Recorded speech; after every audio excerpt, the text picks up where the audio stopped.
어제 우리가 사도행전 22장 뒷부분의 말씀을 보면서 사도 바울이 유대인들의 사내들인 법정에서 자기 변론을 하다가 이제 고초를 겪고 로마의 어떤 정식 재판조차, 이 재판 절차조차 무시하고 바울을 죽이려는 이 극단적인 유대인의 어떤 그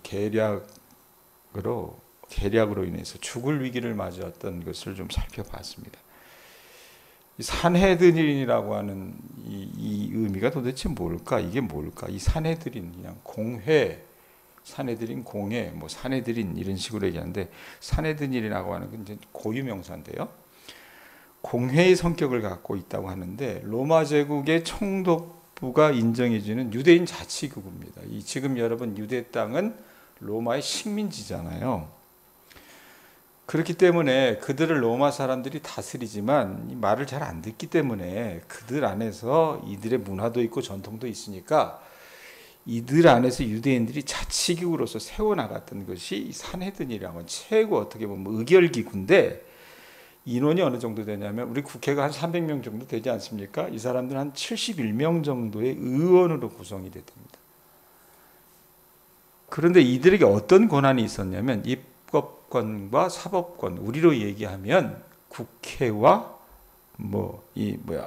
대법원, 법원, 이런 것들을 가진 어떤 회의체였다라고 보시면 될 것 같아요. 그러니까 이스라엘의 국회이자 최고 법정이 산헤드린이다라고 생각을 하면 돼요.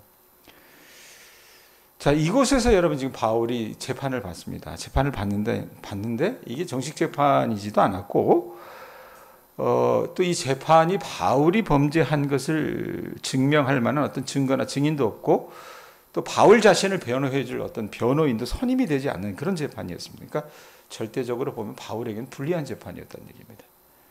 자, 그 재판의 내용이 1절이 얘기합니다. 23장 1절 한번 보세요. 뭐라고 얘기합니까? 바울이 자기 변론을 또 시작을 해요. 공회를 주목하여 이르되, 여러분 형제들아, 오늘까지 나는 범사의 양심을 따라 하나님을 섬겼노라, 이렇게 말을 해요.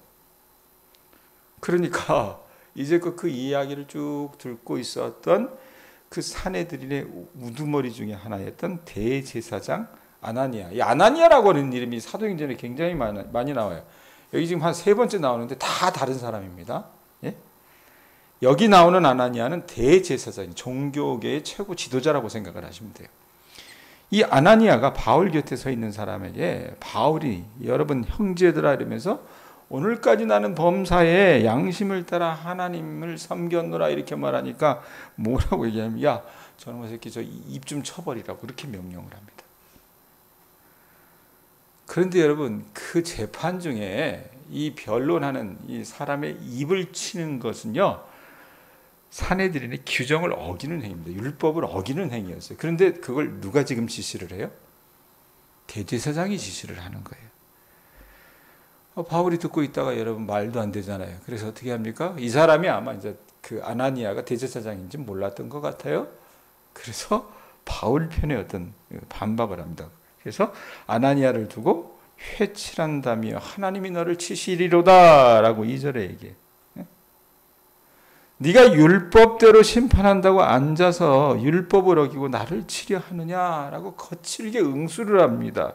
이 회칠한 담이라고 하는 뜻은 뭐냐면, 여러분 우리도 요즘 같아서는 이제 무덤이라고 하는 것이, 여기는 거의 이제 시골이기 때문에 매장하는 경우들이 많죠. 화장을 하더라도. 그러나 이제 조금 그 도시 쪽으로 올라가다 보면은 납골당 이런 거 만들어 놓잖아요. 예?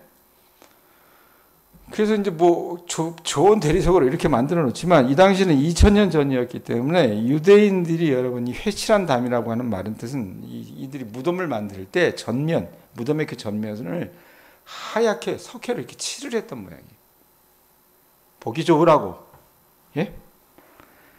근데 그 유대의 동굴 무덤을 이야기하는데, 여러분 그럼 뭐 합니까? 바울이 어떻습니까? 회칠한 담이라고 얘기할 때는 너 그렇게 얘기하는 너 대제사장이 겉으로만 깨끗해 보일 뿐, 겉으로만 멀쩡해 보일 뿐, 여러분 그 무덤 속에 뭐가 있는 거예요?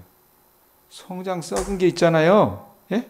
시신의 뼈로 가득한 존재가 누구냐라고 얘기하는 겁니까? 너다라고 얘기를 하는 겁니다. 그러니까 이 위선자라고 하는 그 어떤 대제사장이 위선을 까발리고 있는 거라 그래요.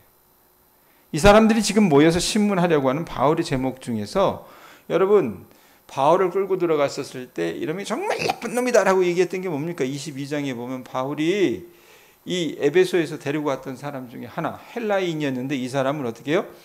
유대인의 뜰로 데려갔다 그랬잖아요. 이방인은 이방인의 뜰에 머물러야 되는데 그 영역을 넘어서 유대인의 뜰로 데려갔다고. 누가 그렇게 말도 안 되는 이바구짓을 했어요. 그래서 네가 규정을 어겼다 이렇게 얘기를 하는데 정작 여러분 대제사장은 어떻게 합니까? 규정 따지기 좋아하면서 정작 자기가 규정을 어겼습니다. 어떻게? 그 진술하는 피고의 진술을 다 듣지도 않고 입을 치라고 명령을 했기 때문에 그렇습니다. 자, 그런데 바울은 여러분 열세잖아요. 바울은 여러분 지금 몰리는 입장입니다. 이렇게 비난을 하니까 바울 곁에 선 사람이 바울에게 얘기합니다. 아니 저놈의 자식이 어떻게 감히 우리 대제사장님을 건드려? 그러면서 4절에 보면 뭐라고 얘기합니까? 하나님의 대제사장을 내가 욕하느냐 이렇게 얘기해. 트집을 잡았습니다. 바울이 몰랐던 것 같아요. 말씀에 보면 그렇습니다. 그래서 사과합니다. 내가 이야기했던 이 아나니아라고 하는 사람이 대제사장인 줄 알지 못했다라는 얘기입니다.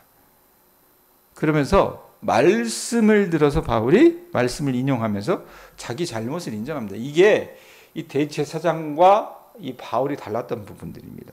뭐라고 얘기합니까? 말씀에 보면 출애굽기 22장 28절의 말씀을 인용하는데 너희 백성의 관리를 비방하지 말라는 그 말씀을 인용하면서 자신의 잘못을 바울이 인정하고 있다 그 말입니다. 5절 보세요. 5절. 바울이 이르되 형제들아 이래놓고 나는 그가 대제사장인 줄 알았대요, 알지 못했대요? 알지 못하였노라. 그러면서 기록하였으되 너희 백성 관리를 비방하지 말라 하였느니라. 이 말이 출애굽기 22장 28절에 나와요. 그걸 인용하면서 그거 내가 잘못한 거야 라고 스스로 양심의 고백을 합니다. 그러니까 이 아나니아를 비롯한 이 사내들인에 모여 있었던 사람들과 바울이 비교되는 건 뭐냐면 바울은요 자기가 잘못한 것을 인정할 줄 알았습니다. 그걸 인정할 줄 아는 양심과 염치가 있는 사람이었습니다. 요즘 시대의 사람들은 여러분 어떻습니까? 제가 늘 얘기하지만 예수를 믿거나 안 믿거나 뻔뻔해요. 대통령부터 그 짓을 하니까 자기가 잘못하고 자기 마누라가 잘못한 것이 있으면 특검을 받든 조사를 받든 이래야 되는데 어떻습니까? 자기가 하면 로맨스고 남이 하면 불륜이에요. 예? 그러니까 여러분 온 나라 온 백성들이 다 흉내내고 앉아 있는 것 같아요. 제가 봤을 때는. 근데 이게 여러분 우리 시대만 이랬던 게 아니라 인류 역사가 있는 이래로 자고 이래로 이 인간이라고 한 존재가 여러분 이런 짓을 많이 했습니다. 근데 바울은 달랐다는 겁니다. 양심도 있었고요. 염치도 있었다는 얘기입니다. 악을 규탄하고 불의와 싸울 때에도 하나님이 정해 주신 그 질서를 어떻게 무너뜨리지 않으려고 애를 썼던 사람이 누굽니까? 바울이었다는 얘기입니다. 성경에 보면 여러분 바울이 이런 모습을 가졌던 것과 비견되는 사람이 또 하나 있죠. 다윗이 어땠습니까? 자기를 죽이려고 추격했던 사울 왕을 2번이나 그 목숨을 끊어버릴 수 있는 기회가 있었어요. 그죠? 동굴 속에 있었을 때. 죽일 기회가 있었지만 또 그와 함께 따랐던 그 종자들이 어떻게 해요? 지금입니다. 원수 갚으십시오. 이랬을 때 다윗이 어떻게 합니까? 하나님이 기름 부음 받은 자를 죽일 수 없다는 그 경외감 때문에 복수하지 않았습니다. 그리스도인들이 여러분 갖고 있어야 될 게 뭐냐면 설령 우리가 불이익을 당한다 하더라도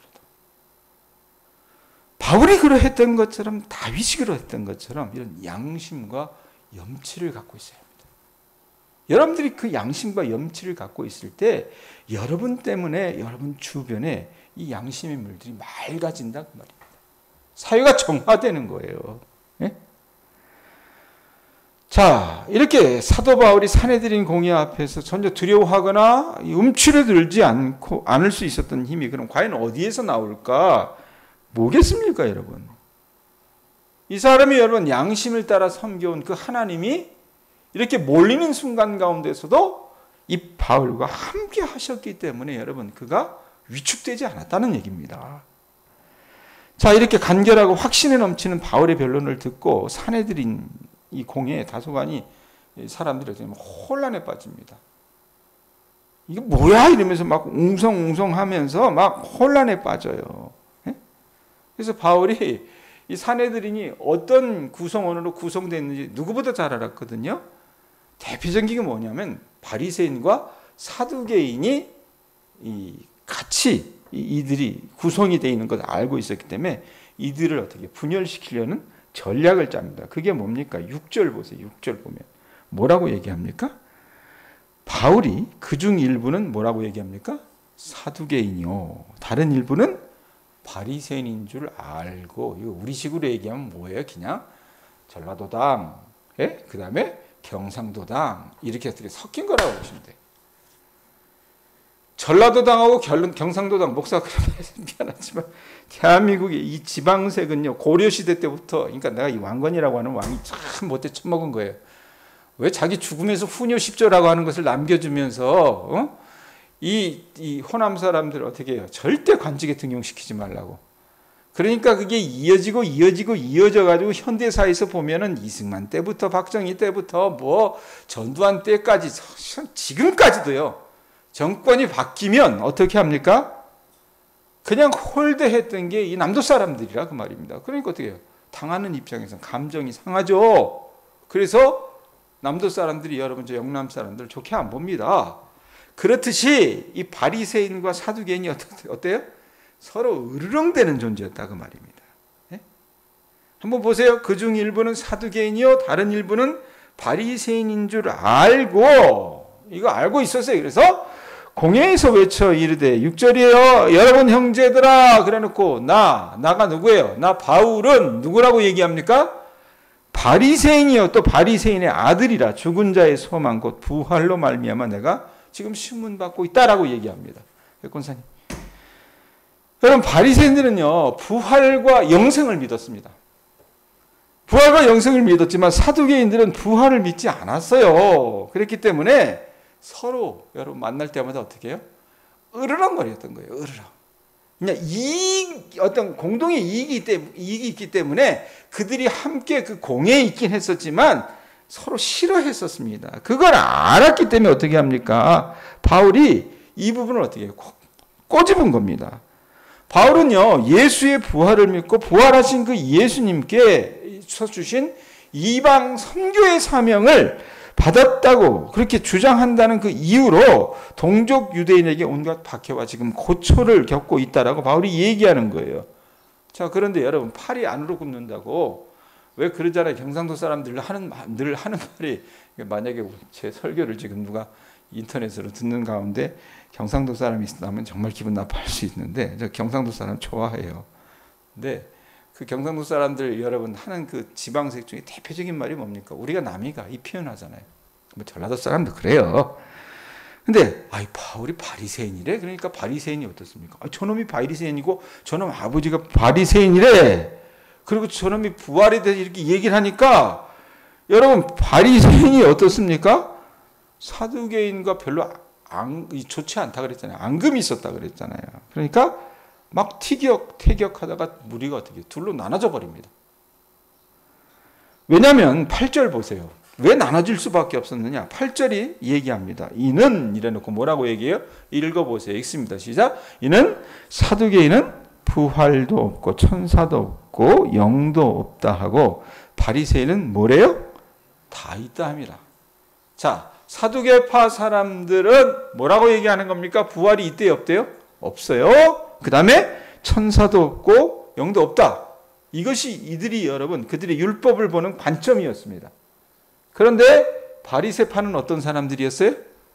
그게 아니다. 부활도 있고 천사도 있고 영도 있다라고 주장했기 때문에 바울이 그걸 어떻게 해요? 빌미로 삼아서 자기 변론을 하고 있는 것입니다. 자, 바울의 여러분 이 전략이 약효가 있었어요. 서로 이제 물고 뜯고 싸우는 겁니다. 그랬을 때 바리새인 편에 몇몇 서기관들이 일어나서 저놈 이야기도 들을만하다라고 얘기하는 게 9절입니다. 9절 보면 뭐라고 얘기합니까? 크게 떠들세 바리새인 편에서 몇 서기관이 일어나 다투어 이르되, 그러면서 뭐라고 얘기해요? 자기들이 얘기해요. 자기들이. 우리가 누구예요? 바리새인이잖아요. 우리가 이 사람을 보니 이 사람은 바울일 것이고, 이 사람 바울을 보니 악한 게 있대요, 없대요? 없도다. 혹 영이나 천사가 그에게 말하였으면 어찌하겠느냐. 왜? 영의 존재, 천사의 존재를 바리새인은 인정해요, 안 해요? 백권사님 인정하죠, 그죠? 예? 그러니까 그 얘기를 지금 바울이 딱 하니까 어떻습니까? 저거 우리하고 같은 편일 수 있네? 이래가지고 어떻습니까? 이제 바울 편을 드는 사람이 몇 명이 있었던 거예요, 바리새파 가운데. 예? 자기 딴에는, 자기들 눈으로 볼 때는, 야, 정말 저 사람이 말하는 것들이 하나님의 뜻 가운데서 일어날 수도 있었는지 누가 아느냐라고 얘기합니다. 그러니까 사두개인이 듣다 어떻게 열이 받잖아요. 뭔 그딴 말을 하고 앉아 있어? 어떻게 저기서 열린 입이라고 어떻게 그런 말을 해? 이러면서 막 손가락으로 막 서로 사태지기를 하다 보니까 어떻게 해요? 가서 멱살 잡는 놈도 있고 막 이럴 거 아니에요. 그러다 보니까 이거 저놈의 새끼 때문에 그래가지고 이러니까 말씀해 보면 어떻습니까? 10절 보세요. 큰 분쟁이 생기니 천부장은 바울이 그들에게 어떻게 할까요? 찢겨질까 하여. 자기들이 싸우면서 어떻습니까? 바울을 해할까 해서 이 싸움이 극심해졌던 거예요. 그런데 천부장이 여러분, 어제까지는 바울이 이 로마의 시민권자인 걸 몰랐잖아요. 그러나 바울이 자기 변론하면서 얘기했을 때 그걸 들었으니까 우선 어떻게 해요? 천부장은요, 로마 시민을 보호해야 됩니다. 우리나라에서도 여러분 지금 미군들이 와 있고 미국 사람들이 있긴 하지만 또 영주권자를 갖고 있는 분들이 있긴 하지만, 만약에 전쟁이 나잖아요, 우리나라에. 지금 사실 세계에서 화약고 가운데 대표적인 화약고가 대한민국이에요. 북한과 대한민국 사이라 그럽니다. 지금 푸틴이 평양에 와 있잖아요. 이거 여러분 좋아할 일 절대 아닙니다. 윤석열 대통령이 정말 이 외교를 잘못해가지고 지금 이렇게 어떻게 해요? 북한에 대해서도 척을 지고 러시아에 대해서도 현대자동차가 그 많은 차를 팔아먹었는데, 그렇게 정말 뭐냐면 외교를 잘못하는 바람에 완전히 저 둘이 이렇게 딱 붙게 만들었어요. 이러면 여러분 어떻게 돼요? 전쟁이 날 수 있죠, 잘못하면. 그럼 전쟁이 나면 어떻게 되는지 아십니까? 미국 사람들은요, 비행기 태워가지고 다 태워서 갑니다. 왜? 그게 여러분 미국민이 갖고 있는 어떤 자부심이에요. 자기들의 나라 사람들 어떻게 보호해야 된다는 거예요.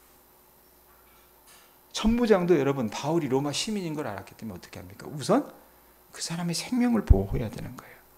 그래서 신병을 확보하라고 명령합니다. 그래서 유대인의 폭력이 미치지 않는 영내로 이제 데려가게 됩니다. 이렇게 해서 바울이 이제 죽을 위기를 모면해요. 자, 그렇게 보면 여러분 악한 무리들은 바울을 체포했습니다. 바울을 고소했어요. 그렇지만 자기들의 뜻대로 할 거라고 생각했는데 되지가 않는 거예요. 이 땅을 살아나가면서 여러분 사탄의 세력은 강해 보이지만 스스로 분열하고 멸망할 수밖에 없습니다. 이 하나님의 거룩한 통치 앞에서. 그래서 이 본문은요, 하나님의 종들은 하늘이 무너져도 우리식으로 표현하면 솟아날 구멍이 있다는 사실을 말씀 가운데 보여주고 있는 겁니다. 그러니까 여러분들 두려워하지 마세요. 세상 살아나가실 때 양심과 염치를 지키시고 여러분들이 하나님 앞에 선한 삶을 살아가신다면 어떤 죽을 위기 앞에서도 하나님은 당신의 자녀들을 지켜주십니다. 믿으실 수 있기를 바랍니다. 자, 이렇게 간신히 죽을 위기를 모면한 바울에게 주님이 나타나시는 게 11절이에요. 11절 보세요. 11절 같이 읽습니다. 시작. 그날 밤에 주께서 바울 곁에 서서 이르시되 뭐 하래요? 담대하라 이래놓고 하나님의 계획입니다. 예수님의 계획이 뭡니까? 읽어보세요. 내가 예루살렘에서 나의 일을 증언한 것 같이 로마에서도 증언하여야 하리라 하시니라. 생각을 해보세요. 여러분 폭도들에게 시달리고 재판 과정에서 고초를 겪었던 바울이 물론 자기 목숨을 연명할 수 있는 그런 기회를 받아서 있다고 하지만 이 사람은 여전히 감옥에 갇혀 있는 사람입니다. 얼마나 외롭고 답답했겠습니까? 그 밤에. 그런데 누가 나타났어요? 이렇게 외롭고 답답한 상황 가운데 있을 때 누가 나타나 주세요? 예수님이 그 바울에게 나타나셨습니다. 그리고 뭐라고 말씀하세요? 담대하라고 말씀하세요. 담대하라고. 그리고 주님이 아예 보증을 해주십니다. 바울이 사내들인 재판으로 죽게 되지 않고 오히려 이 일 때문에 어떻게 해요? 로마까지 가게 될 기회를 얻게 될 것이라고 말씀해 주셨다는 얘기입니다. 어떻게 보면 여러분 우리는 전화위복이 된다 그러죠. 물론 바울이 이 일 때문에 우리 목숨을 중요시 여기는 사람들은 로마에 가서 이제 죽기는 하지만 전국에는, 그러나 여러분 하나님은 그런 죽음조차도, 우리가 생각하는 그런 고통조차도 하나님은 당신의 뜻을 위해 선용하신다는 것을 여러분들이 아셨으면 좋겠어요. 이렇게 칠흑같이 어두운 밤, 그러나 소망을 잃지 않고 하나님의 역사를 위해서 몸부림치는 그 사람에게 우리 하나님은 어떻게 함께 하시고 용기를 주시며 꿈을 주셨다는 것을 말씀을 통해서 여러분들이 확인하실 수 있기를 바랍니다. 그렇기 때문에 여러분들이 이 땅을 살아나가실 때 여러분의 삶이 고나고 버겁고 이해가 되지 않고 너무너무 절망 가운데 있더라도 여러분 포기하지 마시고 바울처럼 믿음을 가지시고 최선을 다하실 수 있기를 바랍니다. 그럴 때 바울과 함께 하셨던 하나님이 우리들과 함께 하실 줄로 믿습니다. 우리에게 이런 소망이 있을 수 있기를 주님의 이름으로 축원드립니다. 기도하겠습니다. 하나님 아버지, 여러 날 농사를 짓고 특별히 낮에 그 더울 때 몸에 지나도록 땀을 흘리고 피곤하고 지친 가운데 이 새벽에 주님의 말씀을 듣겠다고 나온 이 주의 심령들 주여 굽어 살펴 주시옵시고, 이들이 세상에서 살아나갈 때 아버지 하나님 수고에 지나도록 살지만 바울과 함께 하셨던 그 하나님이 저들과 함께 하여 주시옵소서. 무엇